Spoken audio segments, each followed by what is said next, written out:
iPadOS 14. Now sadly, they didn't announce Final Cut Pro 10 or Logic Pro on the iPad. I was really looking forward to that. But they didn't announce it anyway, so oh well.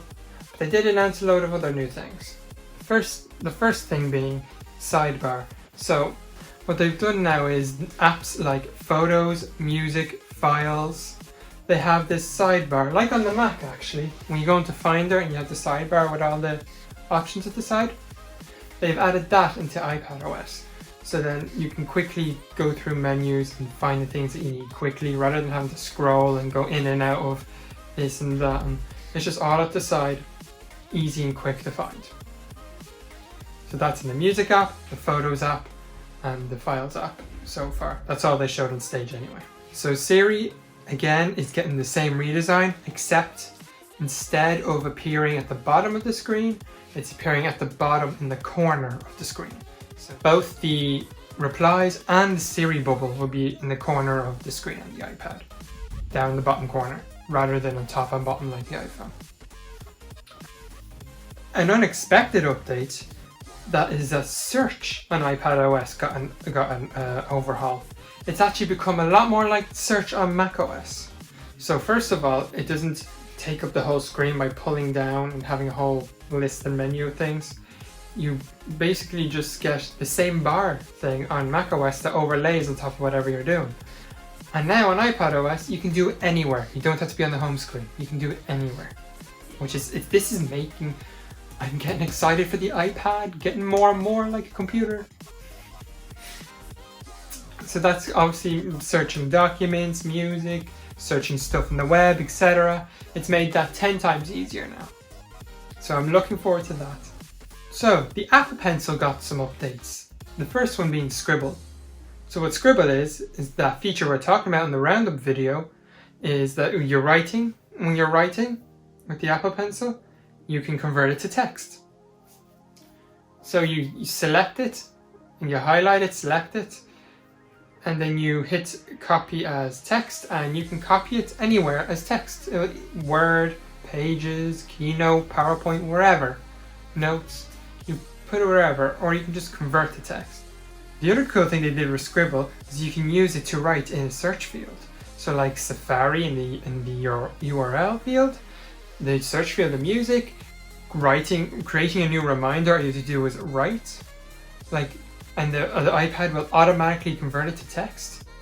I think that'd be a lot more handy in the iPad. It probably won't be time saving, but the iPad being something that you use the Apple Pencil with, it's just nice being able to just do it with the Apple Pencil, even if it's a couple seconds longer, because I find it kind of annoying. There's still a lot of things you need to use your finger for on the iPad, like exiting an app or rearranging windows. Like those things you still need to use your finger, which I wish you could use the Apple Pencil for, because it kind of interrupts and makes the experience a bit But I'm glad they're doing it with the Scribble with this. This has made things really cool, quick and easy.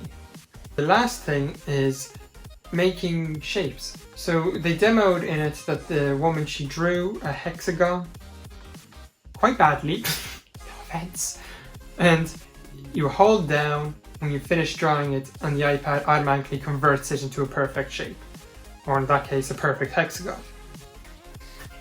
Now I wonder how accurate that is, because you can do that in Affinity Photo. You can draw a straight line, hold it, and it makes it a perfectly straight line. So like that kind of thing, but in iPadOS natively. Hopefully it will be good. Hopefully it won't be like a bad version of that. Now I found this unexpected. They did AirPods software. AirPods. Specifically the AirPods Pro, I think. So the two things they talked about with the AirPods software was automatic switching, which honestly I thought would have launched with the original AirPods. So it's basically you listen to something on your iPhone, you stop and you change and you move to your Mac or you move to your iPad, and the AirPods will switch automatically without you having to do anything.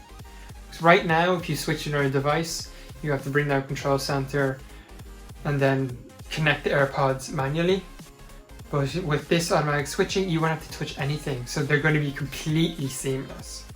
From setup throughout the user experience. They're going to be seamless. Another thing they added to AirPods Pro, I think this is the AirPods Pro specific feature, is spatial sound, or spatial audio, spatial sound. So basically you will get a like really immersive cinema-like, they're claiming, sound from your AirPods.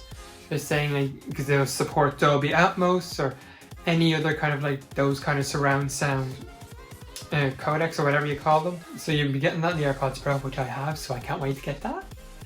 I need to get my AirPods Pro replaced actually. So WatchOS 7. WatchOS 7 seems to be a kind of lackluster one. It was basically just about watch faces. They've now new faces. You can add even more complications to your faces now. There's faces right now that you can't add complications to that you will be able to with WatchOS 7.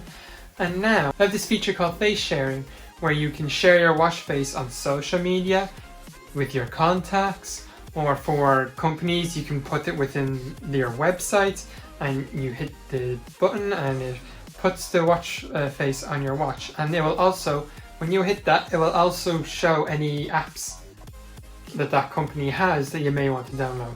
WatchOS also got the same maps updates as the iPhone, got the cycling directions and all that stuff. The turn by turn, the elevation, mornings, etc. Now what's interesting is they added a new option to the workout app, Dance. Dancing, which honestly sounds fun. I'm going to be trying that out as soon as I can get it on my watch. As soon as that public beta comes out, I'm trying that. Because that's a fun way to exercise. So you can do proper dances, choreography dance, or you can just, I think you can just like do a freestyle dance, like just dance. I can't wait to try that when that comes out. So along with the dance option, I think they added surfing as an option, and they also added cool downs, so then in between workouts you can do your cool downs. Then the last thing that they mentioned for that section was changing the names. They changed, remember that we said that the new fitness app was coming? It wasn't a new app. All they did was rename the activity app to fitness. The last thing for WatchOS was sleep tracking. So now you can track your sleep. I don't know much about sleep tracking, so it basically lets you know how long you slept, how well you slept, and like your turnovers and all that stuff. And then they've also added like more gentle alarm sounds to wake you up, and which they should add to the iPhone. I hope they added that to the iPhone as well. But they added more gentle alarm sounds, or if you want, you can have it just tap your wrist. The very last thing they mentioned, which was it helps you wash your hands. So it will detect that you're washing your hands, and it will give you a timer on your watch to let you know how long you've washed your hands. And if you stop washing your hands, it will tell you to keep going. You stop in the middle of the thing. That's obviously to help with the pandemic. So that's it for WatchOS 7. So they talked about privacy for a bit. And one of the new things they added was being able to add your approximate location instead of your exact location, which I kind of like.